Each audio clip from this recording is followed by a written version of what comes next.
All right. What is up, you guys? I think everything looks good. Yes, everything looks good. All right, what's going on, you guys? So and let me just make sure I look good on the, because sometimes I be going live and then like I won't see. Okay, cool. Yeah, I see myself.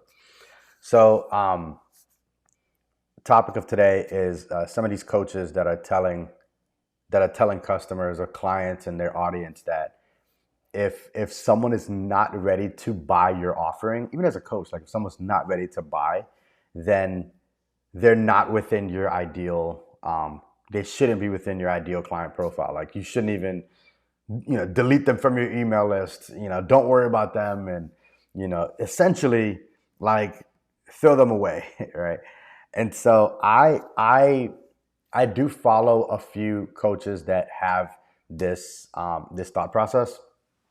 And I'll tell you this. So as a coach myself, um, you have the right to not have to agree with everything everyone's saying, right? Like when you're looking at a recipe, like you don't have to look at everything that the recipe says and go right off of the recipe, right? Like you can pick and choose what you want. I was reading through a recipe the other day, and it said, take your chicken thighs and season it with salt and pepper. Yeah, no. I'm going to season the hell out of my chicken thighs, right? So you can pick and choose what you want. Information from coaches, you pick and choose what you want. But my point my point here is I would advise you not to think that, like, if someone's not ready to buy right now, they should not be in your ideal client profile. Your aim through these different social media platforms and through your own platform is to be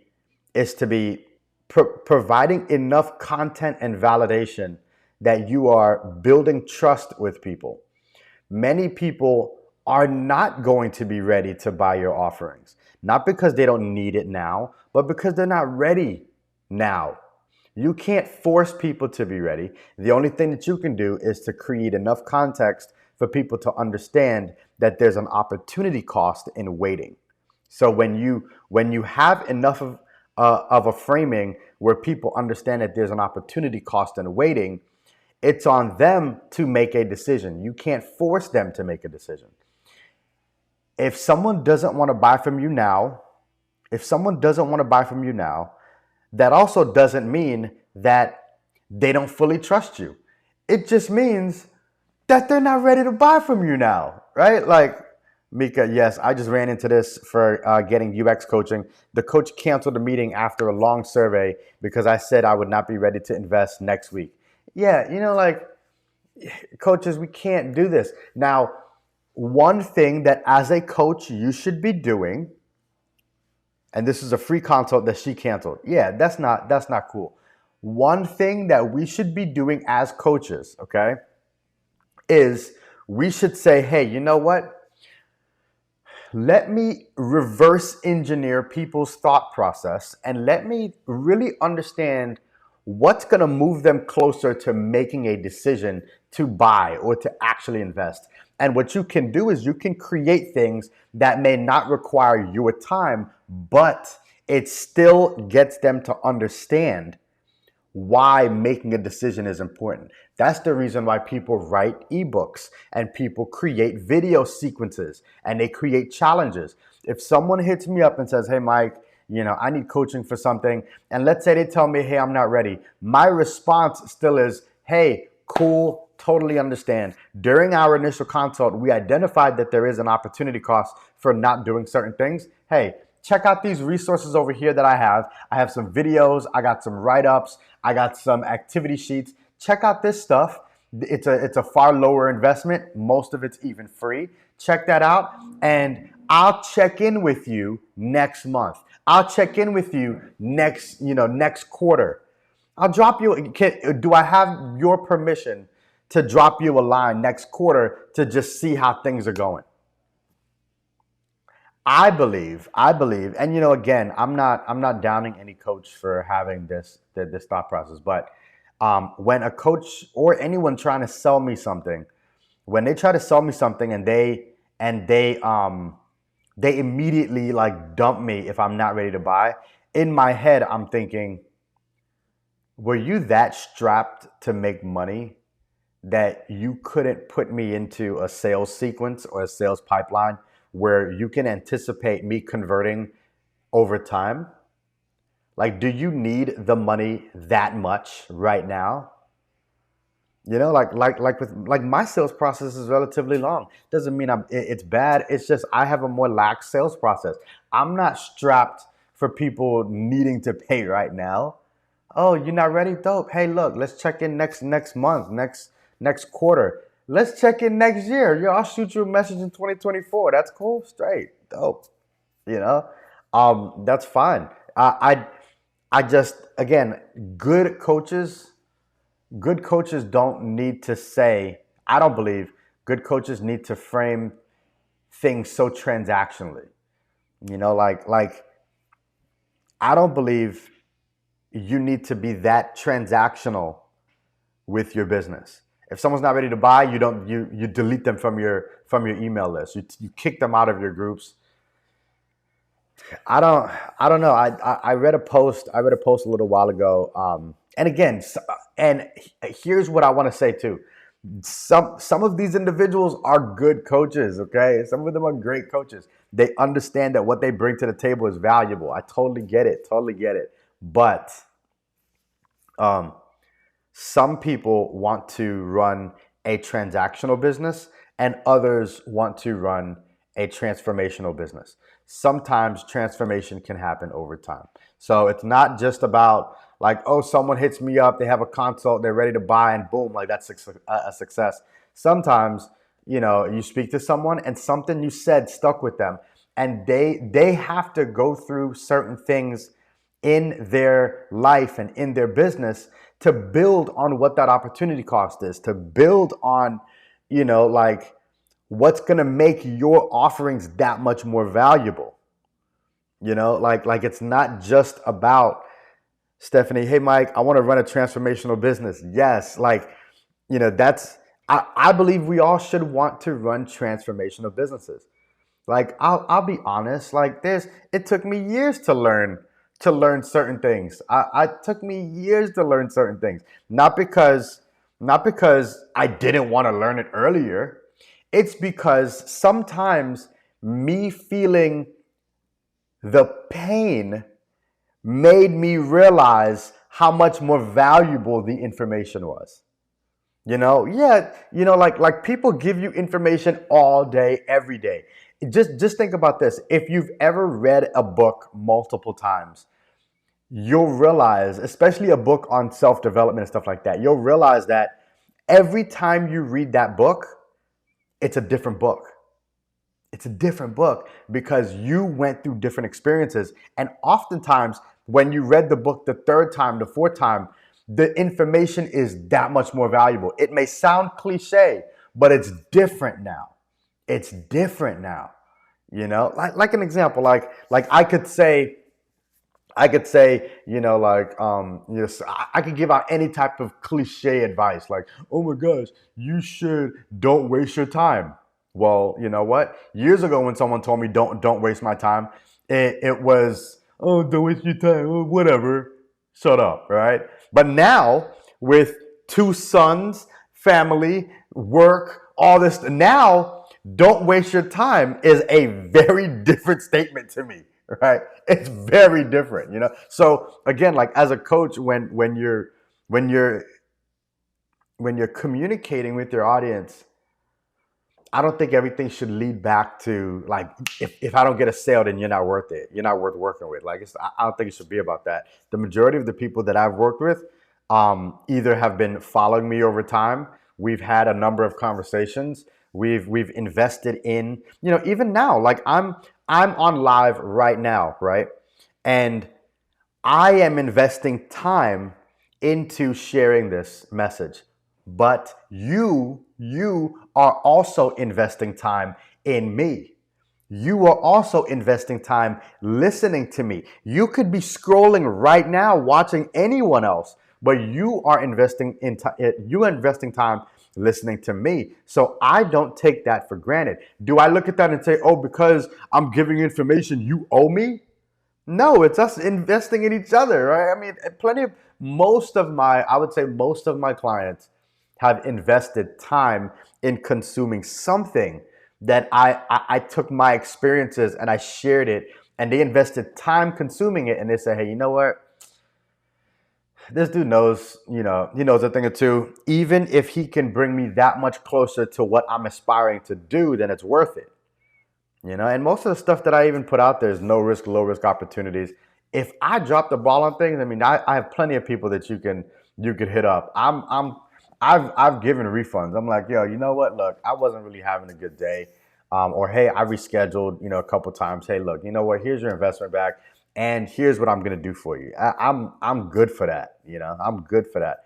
I I I love doing that because I don't want anyone to feel that I am just transactional. And some coaches are becoming just that, very transactional, versus being transformational. Exactly. Transformation takes time. Yes. When people are ready for your services, they will come to you. Absolutely. Absolutely. Mika, I'm always following and watching. Thank you guys. Thank you. Thank you. And again, that means a lot to me. Like I've I've actually gotten some of my largest projects, some of my largest projects, whether it's with an individual or with a corporation or an organization, a lot of it's been through referrals. And again, I've said this in other presentations. I've said when you're doing things, try to be Tom, don't be an ass. Try to be Tom, don't be an ass. Tom is an acronym and it stands for becoming top of mind. When you're Tom, you're top of mind for a certain thing. So, I love speaking on the topics of sales, marketing, and business development, right? Sales, marketing, and business development. I do my best to share enough content for people to say when if they're at a dinner table with somebody, their cousins, their family, their friends, some conversation comes up around creating digital products or courses or something like that, and a name drops. Hey, you should hit up this guy Mike Felix. Like that is better than being, again, an ass. Ass is also an acronym. And ass stands for always selling stuff. Always selling stuff. Like if you always selling something, you're an ass. Not in a bad way, but you are ASS. You're always selling stuff. And I don't think that that's the best thing. I don't think everybody should, I unfollow people. I typically unfollow people that all of their content is a promotion. Like if everything is a promotion, like there's nothing for me to really consume that I could get anything out of. You're not building my trust by just throwing gateways in my face. Now I will say this, right? I will say this. Now let me create a little caveat. In certain people's business, in certain businesses, it is good to put prices on a lot of things so that you can have an anchor to who you're targeting. Okay. So here's an example, right? Let's say you don't put out any offerings.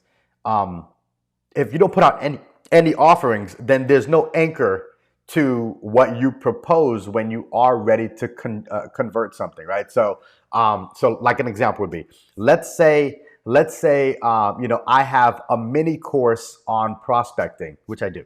I have a mini course on prospecting that's $300.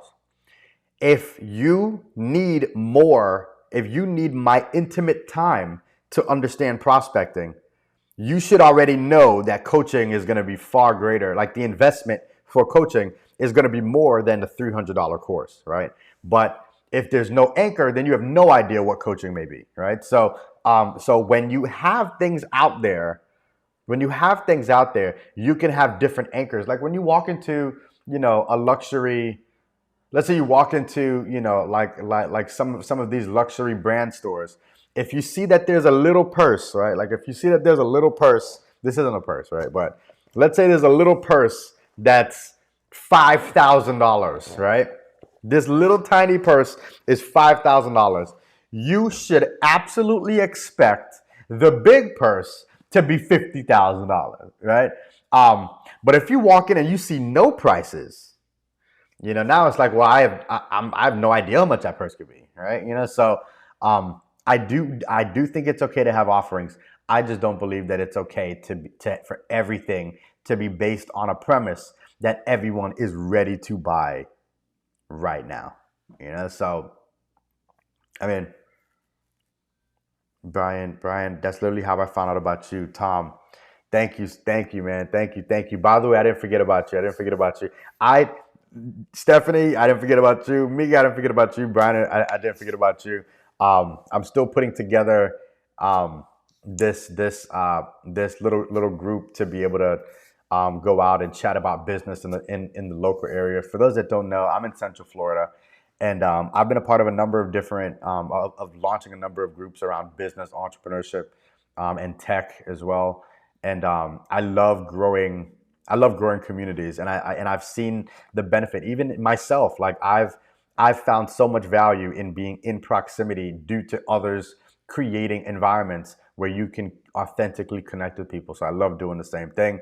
And so I'm putting together just some very casual get-togethers, over lunch or over coffee or something, for individuals to connect, chat about what they're doing, get some energy. Like, do you know how much?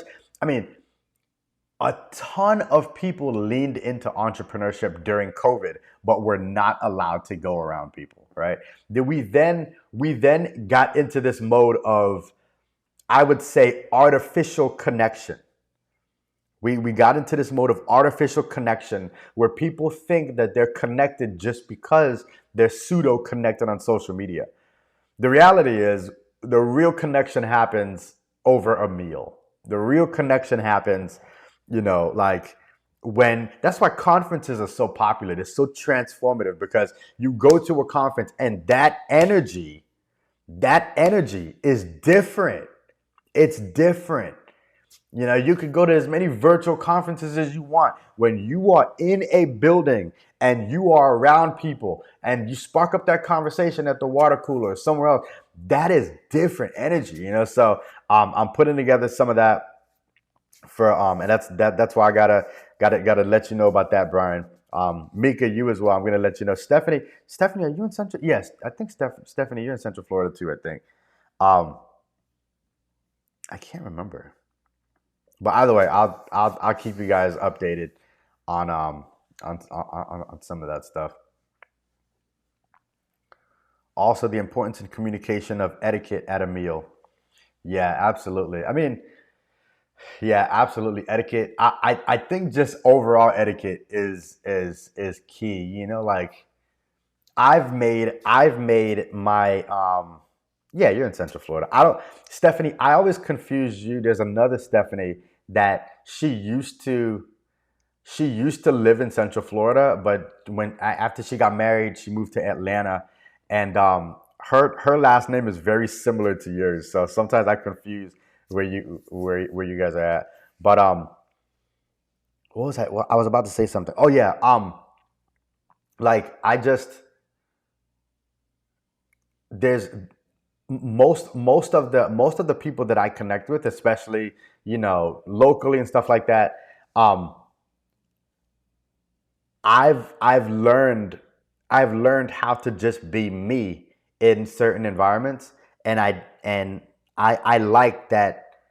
Some people that want to connect with me, they want to connect with me. And so from an etiquette standpoint, I also do my best to make sure that people come to different tables as them, not as this representative, as not as somebody that, oh yeah, I got to be a certain way just to grow my business. Like, if you've seen, oh my gosh, like, I know some people that are just, I mean, you know, they're hilarious. They're funny, but they're great at business because of how they connect with people. Because people know, yo, that's just John. That's John. Like, John's dope, but that's John. Like, oh, John cussed you out, but that's John. Like, you can't.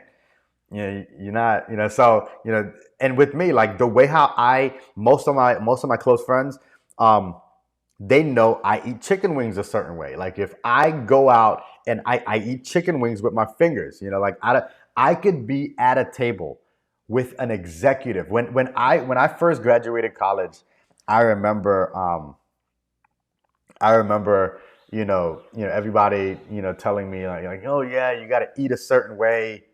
You got to eat a certain way, in front of people, and you gotta use this fork. I don't know what the hell a salad fork is from a regular fork. I don't know what a butter knife is. If it can cut my meat, that's what I'm using. Like I'm not, I don't look at that type of stuff. But now me being my authentic self from an etiquette standpoint, it's changed. It's just, like instead of it being about how I eat, now it's more so about what energy I'm projecting and receiving from people. That etiquette, it's a lot more about tact, more so. Like I can, like now when I get around people, like I can feel whether or not the conversation should be more personal or if the conversation should be more business. Um, but again, we just got to get together more often. We just got to get together more often. Stephanie, I've had the same thing happen to me. Ridiculous. Yeah, again, like there are more coaches than ever now. There are more coaches than ever. Anyone can be a coach now. Anybody can be a coach, which is, I would say, it's a good thing. I would say everybody being a coach is a good thing. That's fine. That's fine. Who you choose to work with is not, again, it's not always based on the information they have or what they know. It's based off of how well you can connect with the story that led them to reach a certain success and whether or not you want to learn from those lessons they learned in that story. Case in point, right? Like I just read, oh man, what did he say? I loved his status. Um, his status was, give me one second, I'm gonna find him. I give me one second. Where's he at? Where's he at? Where you at? Where you at, bro? Like that status was too good. Here we go. It was Frederick Williford. He said,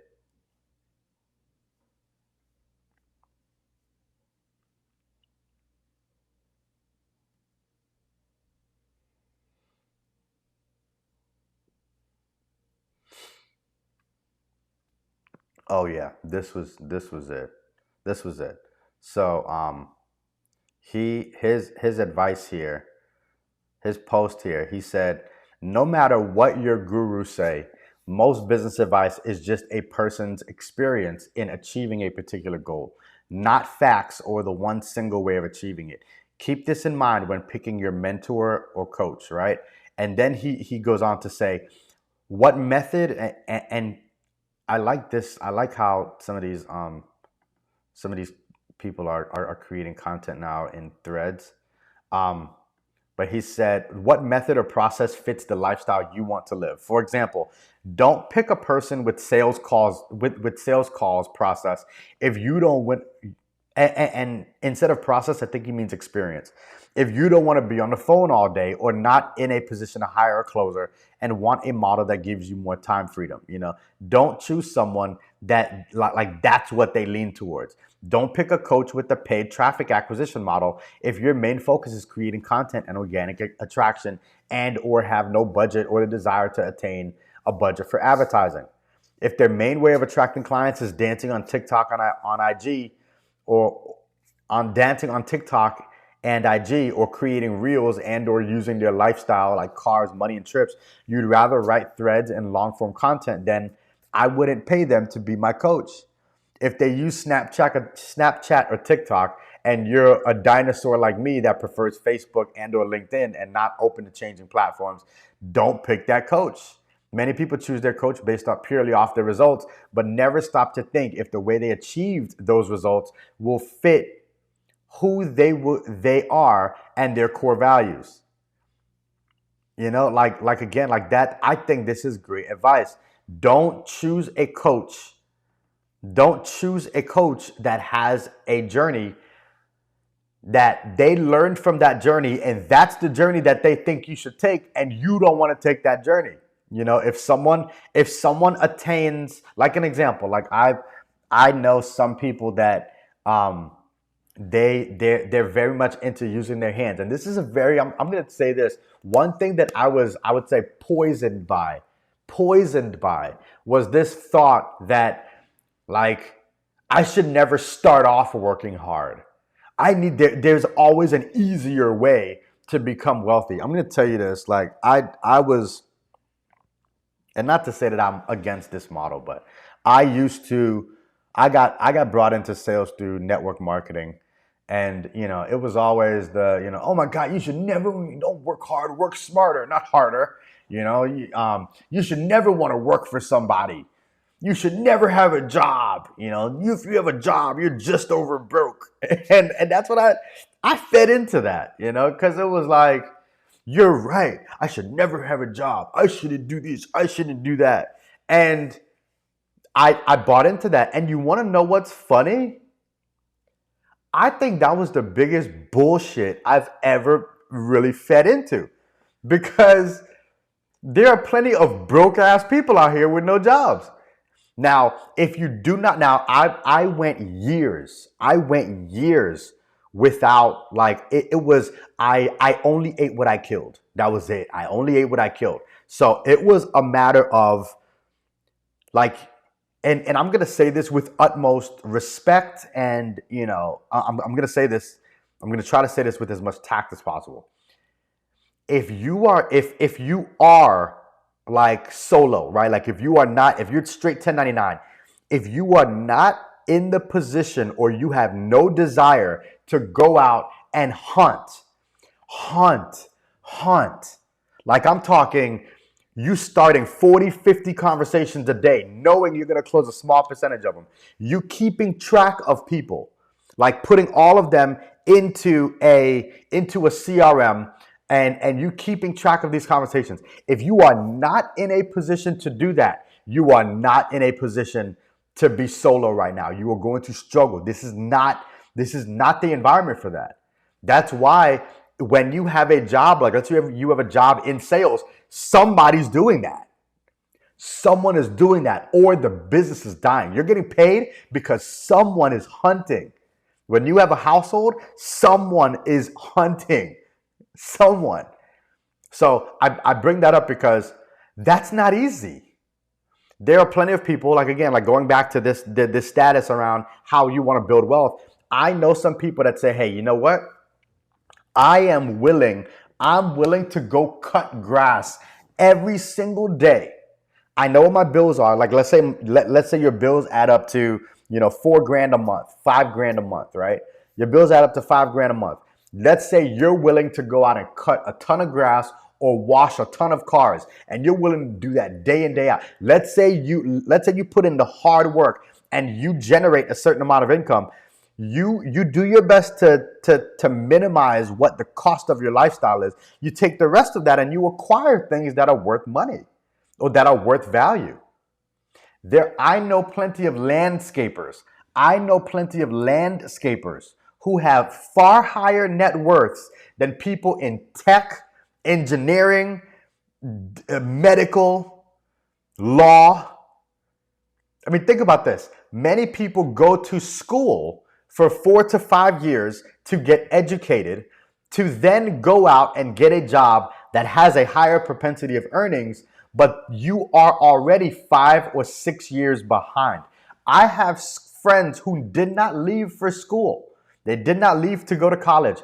At the age of 19, they were doing hard work, but they were generating income. They did not accumulate debt like I did. Student loans considered debt. They did not accumulate debt. They started working day one, and if they had $5 in their pocket, they had more. Their net worth was higher than the majority of Americans, than 99.9% of America. But some people don't want to take that journey. So, like some people would say, hey, well, I don't want to get coached by them, because they're going to want me to do that. I don't want to be coached by them because they're gonna want me to do that. Like with me, I'm relatively laid back with regards to my approach towards coaching and building platforms and stuff like that. I love creating platforms and creating certain systems. But as you can, I mean, just like the point of this video, I'm laid back. There's nobody's that's gonna tell you that I pressured them into sales. People don't feel pressured with me. If anything, the majority of people that do business with me, they're just like, yeah, Mike didn't chase me at all. Like I got some follow-ups from him, but like Mike didn't chase me, but once we started working together, that's when he was like on my app. Like especially now, my clients, once they invest in working together, I am on their ass. I am like you need to get the work done. You need to get the work done. Like if there's no such thing, I have a 1.5 year old. I have a 1.5 year old. I got a 7 year old. I got a bunch of stuff that I'm juggling. I get people that hit me up and tell me that they don't have time to do stuff. Like, Mike, man, I know you told me I need to talk to 20 people, but man, I didn't have time today. I didn't have time today. How the hell did you not have time to talk to 20 people? How, Mark, this is an extremely important conversation due to the fact that people often misread other people's success on social media, thinking that it was instantaneous. Yeah, I mean, but again, like that's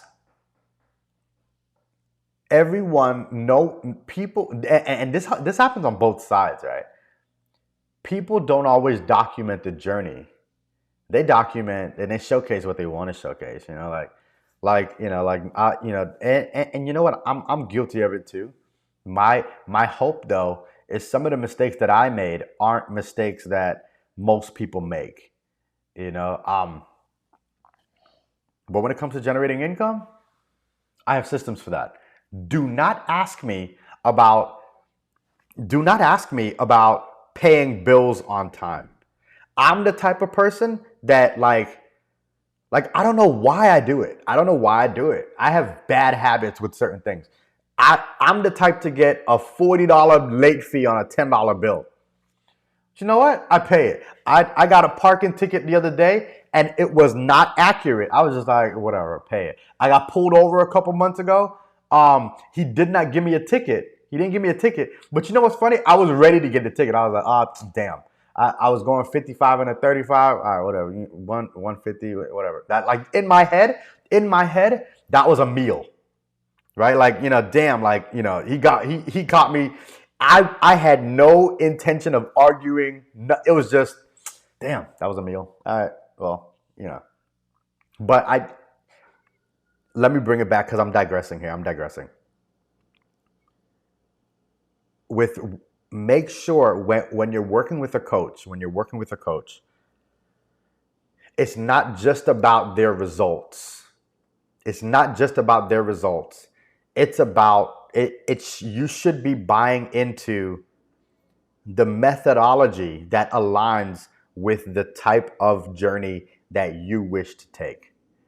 If you do not wish to be a hard pressed salesperson that's pressuring people to transact and all that, don't choose a coach that's laid back. Like me, I'm more laid back. Like I'm chill. I don't want to feel a bunch of stress, and I don't want my prospects and clients to feel a bunch of stress either. Most of my follow-ups are very passive, very passive.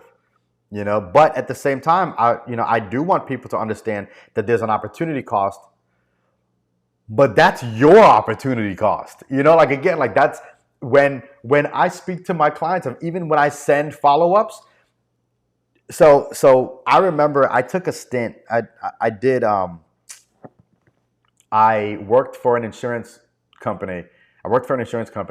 And the process was you do an initial discovery, like an introduction discovery, and then you do something known as a financial needs analysis. This is where you kind of go into their budget and what they're what they're kind of doing, and then you propose offerings like financial instruments. And within the financial instruments that you propose, you of course should be aligning those instruments with their with their aspirations, right? So if it's investments or if it's insurance products, things to protect your assets. So the cool part about this process though was it was revealing enough to be able to get the prospect to have their own affirmations. Again, it was revealing enough to have the prospect have their own affirmation. So here's an example, right? The reason why this conversation within the financial services arena was so valuable around budgeting was because the majority of people don't do that well. The majority of people do not budget well, right? So you sit down with somebody and you're like, hey, look, we're having a discussion today because there are certain things that you have to purchase it. There's certain things that you have to invest in. And if you want to become a part of the affluent, there's a process to getting there. The first big thing is to protect your assets, right? You protect your assets, you focus on accumulating, and then you focus on building a certain element of wealth, right? But on the asset protection side, we need to kind of get an understanding of what you're actually protecting. So let's go through your budget. How much do you pay for your car? How much do you pay for your rent? How much do you pay for this or your mortgage? How much do you pay for this? Childcare, this. You go through as much as you can, right? And what is apparent is the majority of people I used to sit with, irrespective of their income, there was typically $1,000 to $2,000. And again, these are middle class individuals. This isn't someone making $500,000 a year or anything like that. Middle class people, at the time it was just shy of 100 grand, 150, 200, whatever. There was typically a couple $1,000 every month unaccounted for.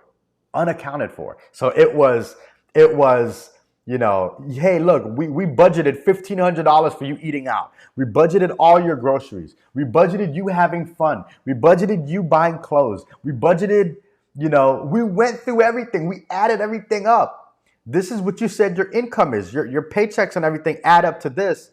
There's $2,000 to $3,000 missing. Where is that? And that's when they're like, damn, I don't know. But the cool part about it is once you get someone to understand that there's something that they should have that they don't, now they feel they are mismanaging something. Okay? The affirmation comes in the affirmation now comes in where if you know that your financial product is $200 a month, now in their mind they have an anchor to what they should already have. The pursuit isn't in affording your services. The pursuit now is managing what you should have in order to ensure that you're taking that step towards your aspiration. So the budgeting created their own affirmation. After that, closing was pretty simple. The challenge, again, that is you building relationships, but creating a structure to be able to get someone to have their own affirmation. There's no pressure. There's no, oh my gosh, you need to buy insurance right now. You need to buy life insurance. You need to buy this. You need to buy long-term care. No, it wasn't. It was, hey, like you should, hey, look, if you don't want to solve that problem about figuring out where $2,000 is going every month, whatever, that's fine. If you don't want to protect, certain assets that you should find value in, that's on you. I'm bringing in. Well, I wasn't. I needed to be there a little bit longer to get to this point, but you should get to the point where it's like, yo, like that's fine. If you're not ready to convert and you're not ready to do business, bro, I'm meeting with 10 more people today who are. And I'm not stretched for, my lifestyle isn't impacted because you don't want to take care of your shit. So that's my approach. My approach to coaching certain individuals, and I like feeling them out, is based on posture. I believe that people that have a posture of attraction typically do better than those who have the posture to chase. Because if you think about it fundamentally, if you're chasing something, that means it's running from you. You know, like I don't like chasing things that's running from me. I'm not chasing things. If something's not ready, cool. That's not on me. Awesome.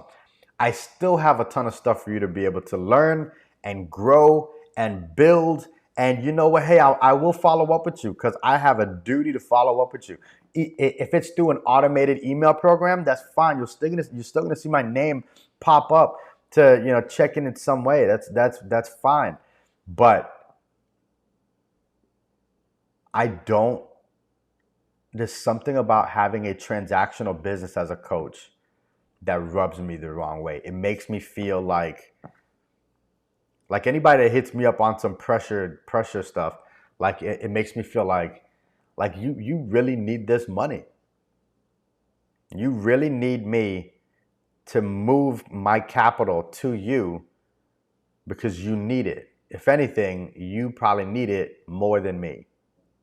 So if you need the capital more than I do, I'm going to presume you're in a worse case than I am.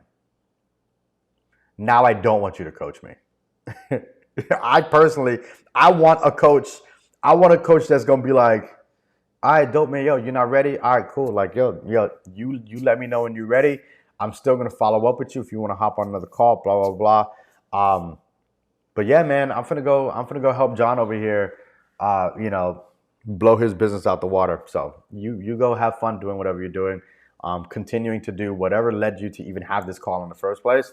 You keep doing that. If that creates anxiety for you, and you're indoctrinated to that, then and that's on you. Because believe it or not,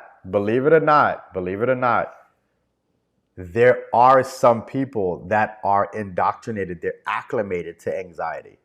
There are some people that they don't want to be straight. Self-sabotage isn't a thing.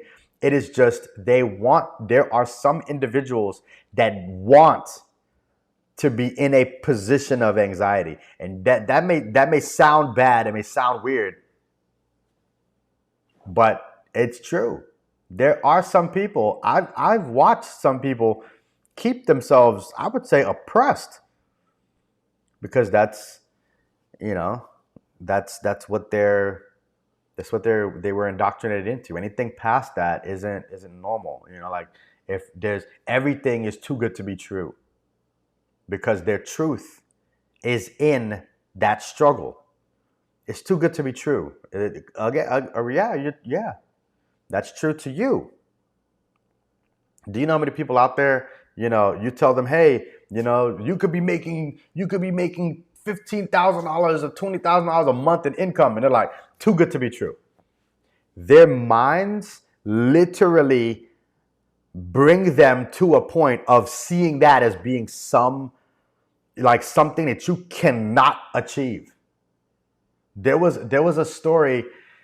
It was a sociological experiment done years ago with monkeys, and there's a couple different variations of the story. I don't know which one's true, but at the same time, just hear me out, right?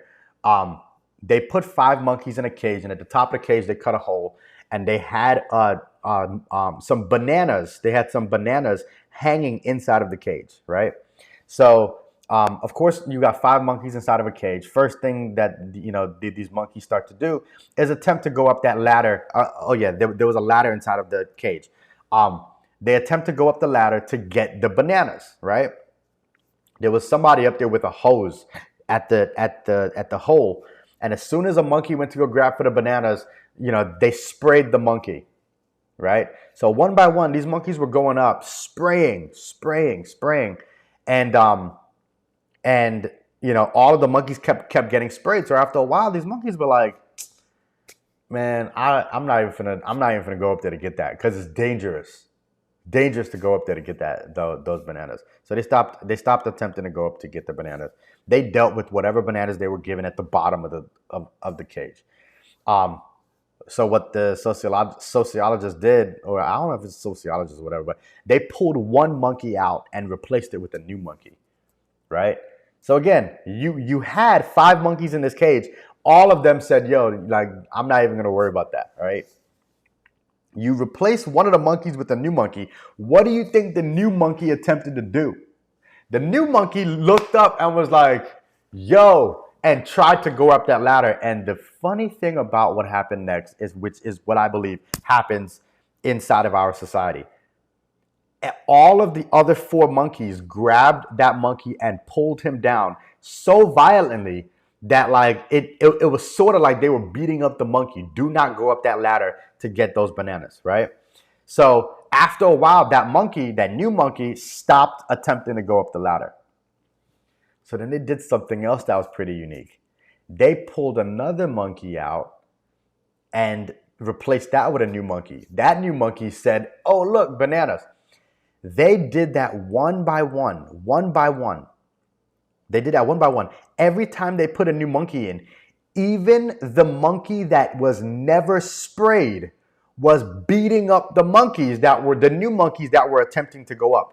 They did that one by one until they had 5 monkeys in a cage that were never sprayed, but were too fearful to go up the ladder to get the bananas. Now, I bring this up because, again, there are people that will say, you know what?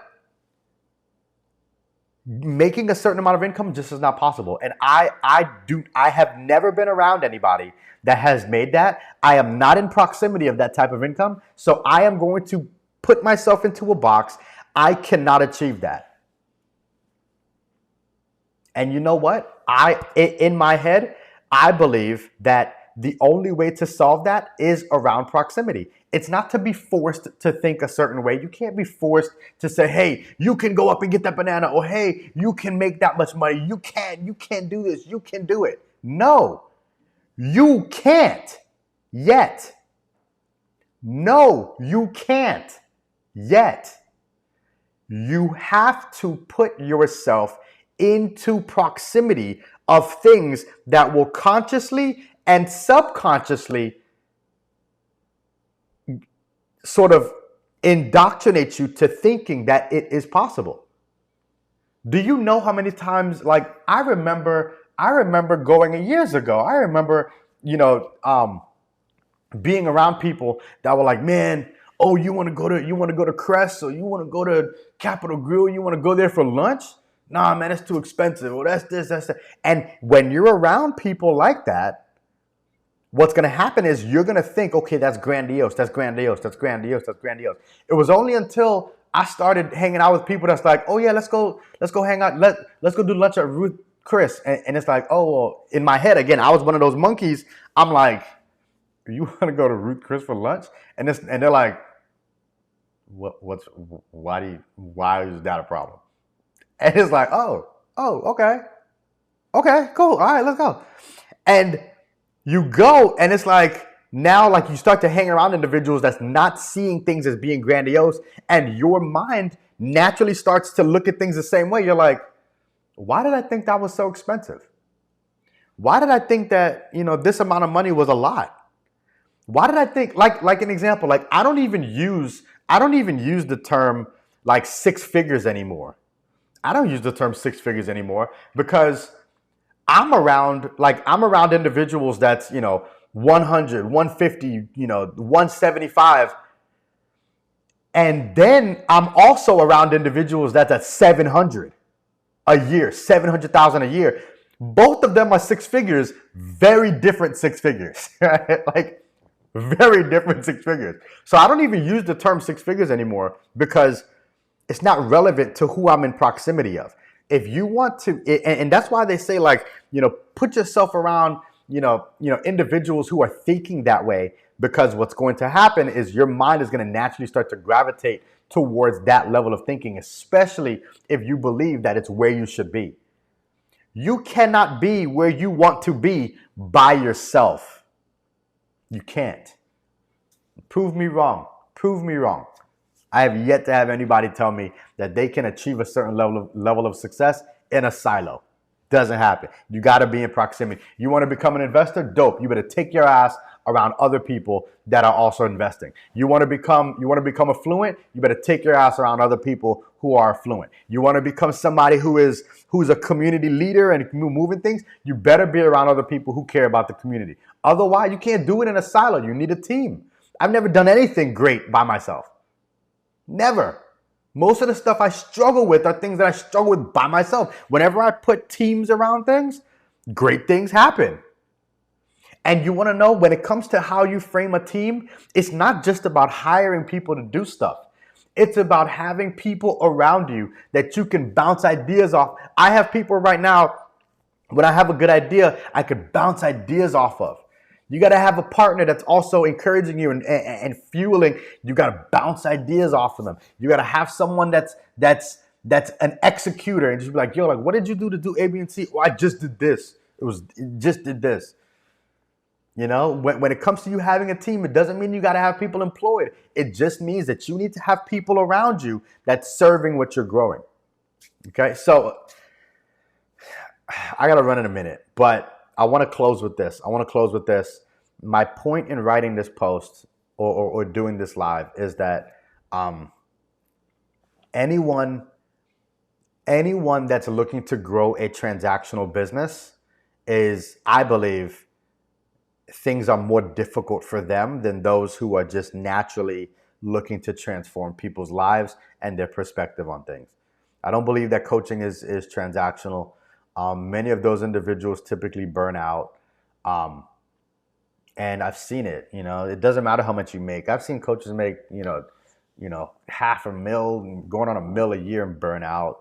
You know, they weren't acquiring things that were worth money. Most of them, many people were showing false Stripe accounts and all that. That's why you don't see me taking pictures of snapshots of invoices and all that. I don't care. Like, I'm not. Oh yeah, I landed a $10,000 deal. I landed a $40,000 deal. I don't do all that. Like, if what I say doesn't make sense, don't listen. I'm not.